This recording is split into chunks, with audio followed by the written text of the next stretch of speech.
Tag Team, Tag Nation, Tag Universe, Tag Galaxy. Happy New Year. It is now 2023. Um, we're in the new year. We had a Raw and we had NXT. I'm gonna go over on both. Just a quick programming update. Uh my schedule is updating for work. So I'm flipping back to overnights for a time being. So I don't know how I'm gonna bring y'all these quick tags. It might just be a weekly wrap up situation. I don't know. We shall see. But for now, this week, let's enjoy it. Let's talk about the first Monday Night Raw of 2023. So, the credits were coming on, the opening theme song, and it just immediately cuts to the Bloodline tearing shit up. Minus Roman Reigns, of course. They just tearing shit up. We hijacking this show. We hijacking this shit. We taking this shit over. Fucks what anybody else got to say.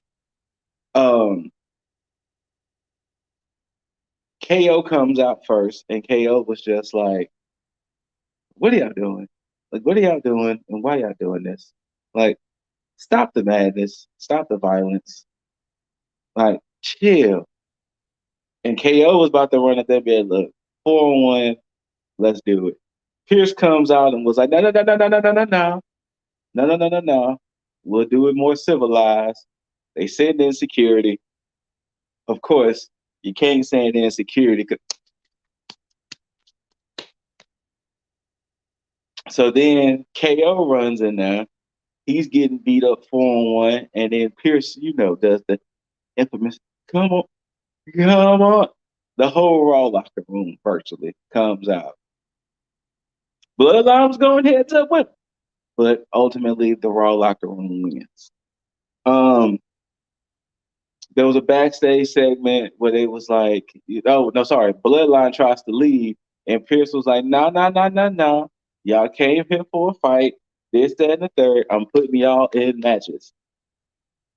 There was a segment backstage where all the superstars was trying to make claims of why it should be them. Elias was like, "Damn all that. I want Solo," and it ended up being a Music City street fight. And then the Prophets was like, "We want the Usos, blah blah blah." So Pierce was like, "All right, fine. Usos and Zayn versus the Prophets and KO." We get into our first title match of the night. We get the Raw Women's Championship, Raw Women's Champion Bianca Belair versus challenger Alexa Bliss.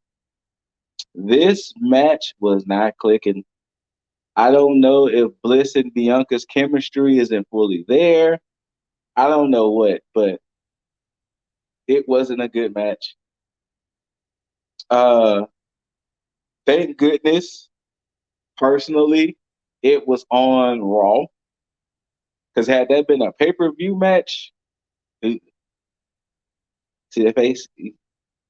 But ultimately, it ended bizarrely because towards the end, there were two different people in the in the audience wearing Bray Wyatt mask. That one he returned in, or kind of like the well, kind of like the guy who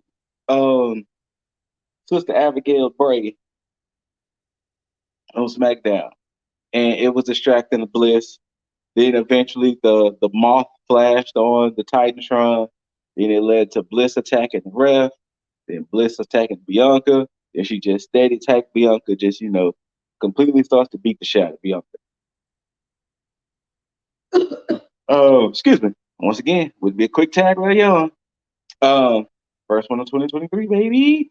Um, I'm assuming they're gonna run this back maybe at Mania. Not Mania, sorry, Rumble. I don't know.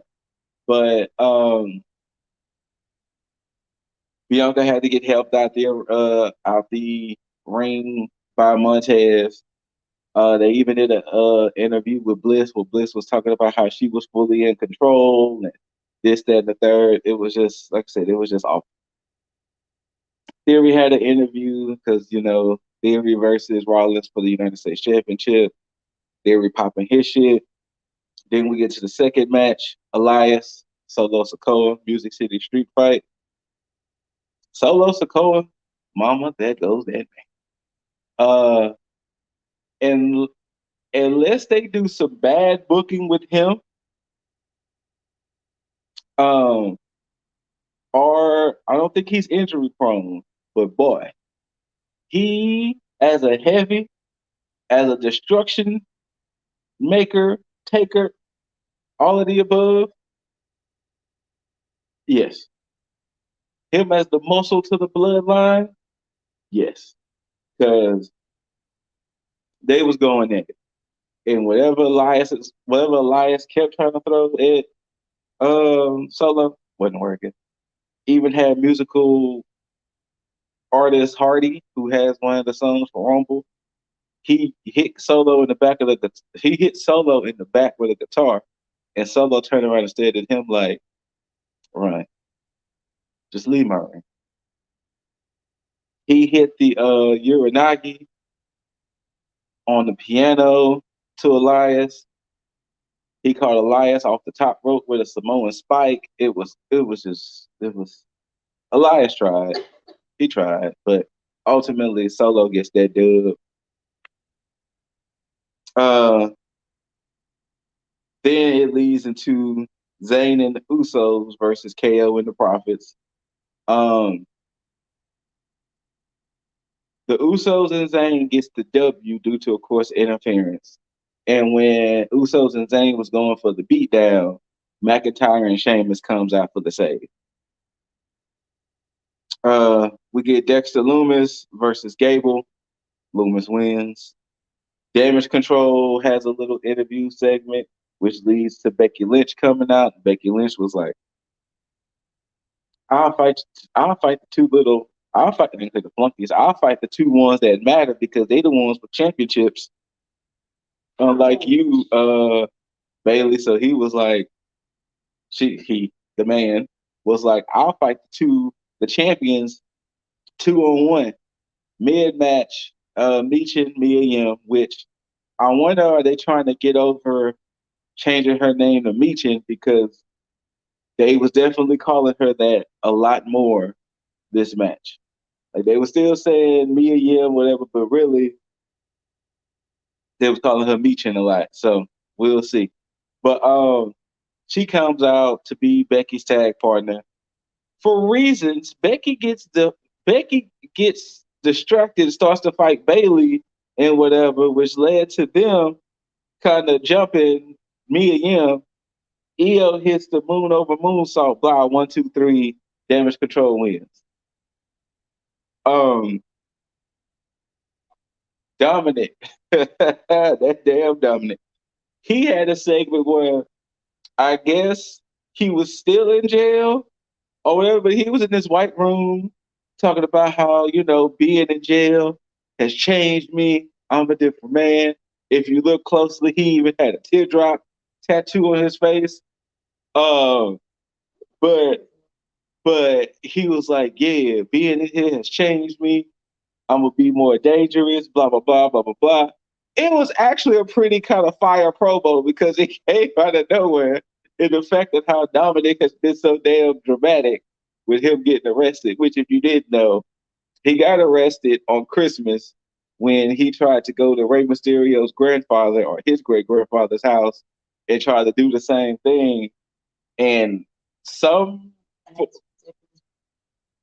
I was saying it didn't happen at Thanksgiving. Sorry.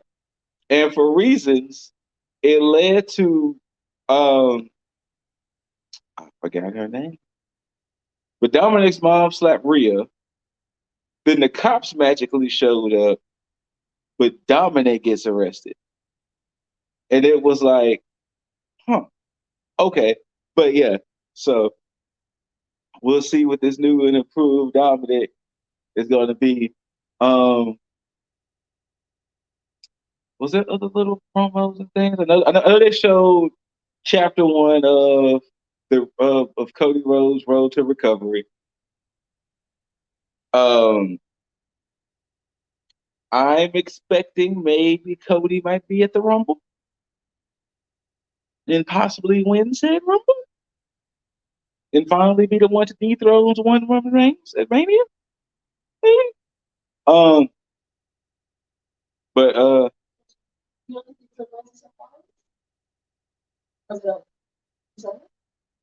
maybe Seth Rollins will go after him once he gets the title. But Seth Rollins not a champion, so why go after Seth Rollins? Yeah, but if you win the Rumble, yes and no. But I see it reigniting when Cody gets the belt. Um, Main event: Seth Rollins, as mentioned, versus Austin Theory. Um, Banger, good match. Um, Back and forth. I will definitely say this will be a match to watch. If you wanted to watch anything from Raw, watch the main event. Um, Ultimately, it did end in shenanigans.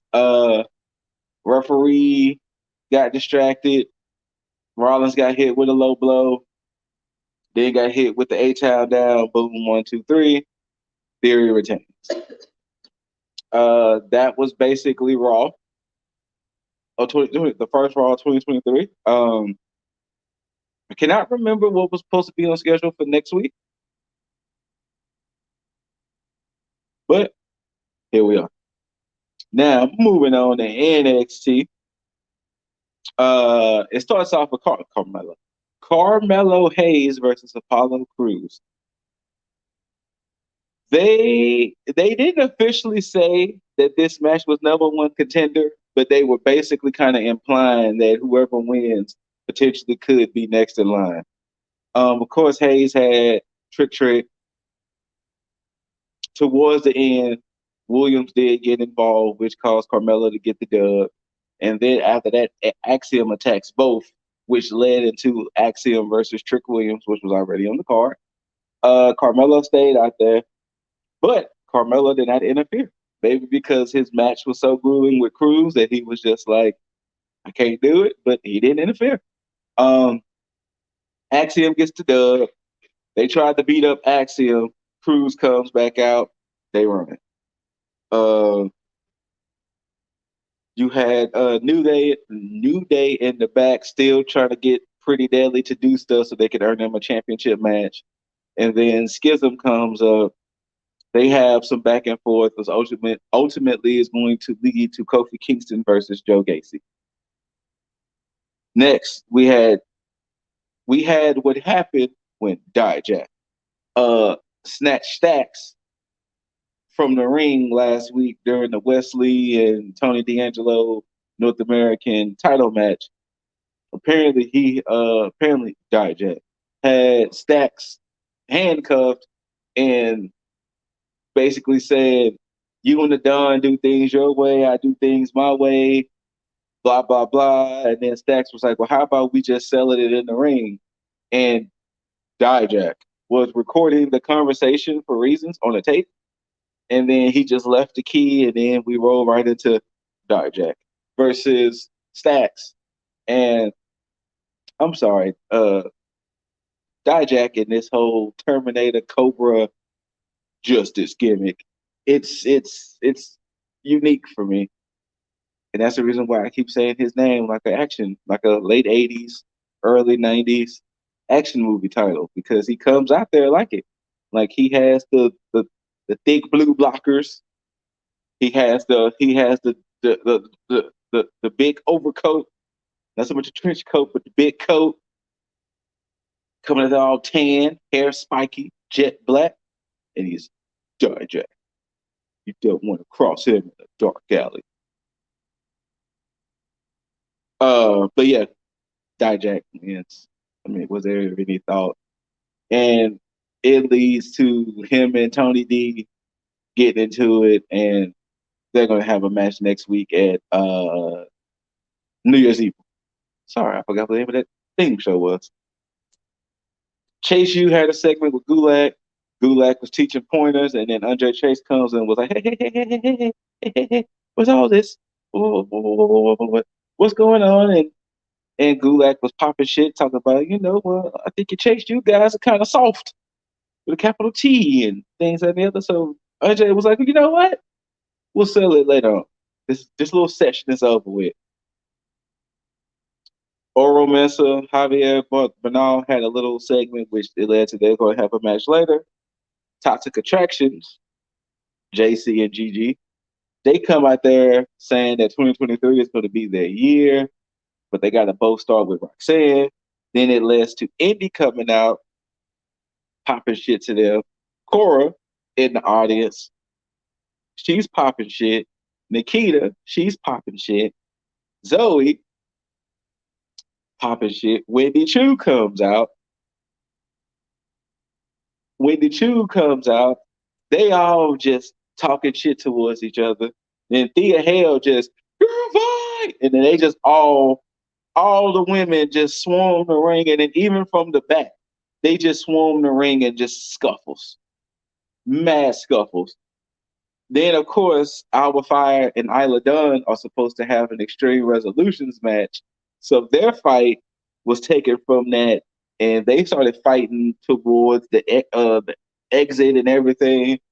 Then Roxanne Perez comes back and was like, ladies, there's no need to fight. Next week, there's going to be a 20-woman battle royal, and the woman who wins that will fight me at Vengeance Day. Roxanne leaves, the ladies start fighting again. Then it was leading into, of course, Fire and Dawn. They had half the match before the match started because they was fighting outside, they was fighting inside. They finally got to, I mean, literally, it was one point to where Fire pushed Dawn off of like a little makeshift structure onto a pile of chairs. Like, they was going at it. They finally get to the ring. The match truly starts. Fire gets the W, and what happened was she laid Dawn on a table to do her swanton, and Isla looked up at her and started smiling and purposely laid back on the table. She hits the swanton, table did not budge. Then she hits the gory bomb through the table, it broke. Rolls her back in the ring. Uh, Fire gets the W. I don't know if it's over between those two, but we shall see. Oro Mensa, big body Javi has that fight. Mensa gets the W. Uh, Briggs, Jensen, and Henley have a segment. They were saying that, Henley needs to, now that she has the situation with the bar, which I'm still wondering why. I ain't gonna get back into that. But saying that, she can get focused now, that she can go ahead and win that battle royal, so she can become women's champion. Kiana James comes and was like, no, no, no, so I'm just here wishing congratulations. You won fair and square. Everything is good. And then she starts giving flirty eyes to Jensen. Jensen. So I don't know if it's going to lead to James taking Jensen, and then it's going to be James and Jensen versus Briggs and James. That was way. I mean, sorry, Fallon, Henley and Briggs. I don't know, but we shall see because both ladies are in that battle royal next week as well. Gulak, Andre Chase. Of course, Gulak has taken Hank Walker, Henry Walker. I think it's Hank Walker under his wing. Charlie Dempsey was supposed to get his match against Gulak, but he was not cleared. Gulak submits Chase, left the submission on a little bit longer than he needs to. Dempsey comes and was like, well, my arm is better, so they're supposed to do this next week. Wesley has a little segment because he was like, it seems like Dijak and D'Angelo wants to beat the hell out of each other. Matter of fact, I'm going to be there ringside, and hey, maybe the winner of that match might get me for the North American Championship at Vengeance Day. Then we get Kofi Kingston, Joe Gacy. Of course, Gacy with Schism. Kingston's with Xavier Woods because they're the W E N. NXT World Tag Team Champions. I didn't catch most of the commentary because I was washing dishes, but it seemed like Woods and Book was having some interesting interactions. But Kofi gets the dub. Then it led to Pretty Deadly was saying, "We sick of doing all of this stuff. We'll just prove to y'all we deserve title shots. We'll run a gauntlet next week. We'll be 3 tag teams, and we'll show y'all why we deserve title matches." Then the main event segment was the Waller effect between Braun and uh, Grayson Waller. Um, Pretty run of the mill stuff. Waller being irritating, which ended up causing Braun to attack him. Braun beats him up basically. Braun's on top. Uh, Coming into next week with New Year's Evil, we're going to get the NXT Men's Championship, Braun and Waller. Pretty Deadly's Gauntlet match. Shear versus the Creed brothers. We're going to get Dijak and Tony D'Angelo,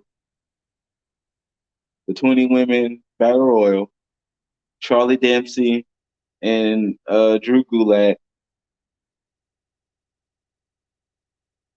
And I want to say that was it. So it sounds pretty stacked for New Year's Evil, not Vengeance Day. New Year's Evil. Vengeance Day is the pay-per-view. Sorry, premium live event. That's in February. New Year's Evil is the theme show. That's next week. So all of those matches supposed to take place next week on New Year's Evil. So we'll see what happens. We might get a new tag team. We might get a new world champion crown. Who knows? But we shall see. That was Raw, and that was NXT. Once again, Quick Tag might get a little interesting come next week due to work schedule, but I will still find a way to bring y'all the quick reviews of Raw, NXT, SmackDown, Rampage, Dynamite. I'll figure it out. Happy New Year again. Shout outs to the bros, Dizzle, Jaeger, Juggernaut.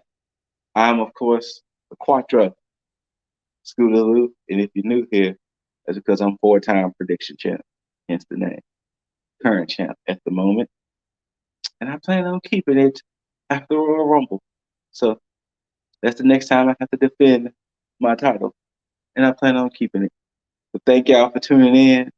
I'll see y'all later. Until next time, tag out.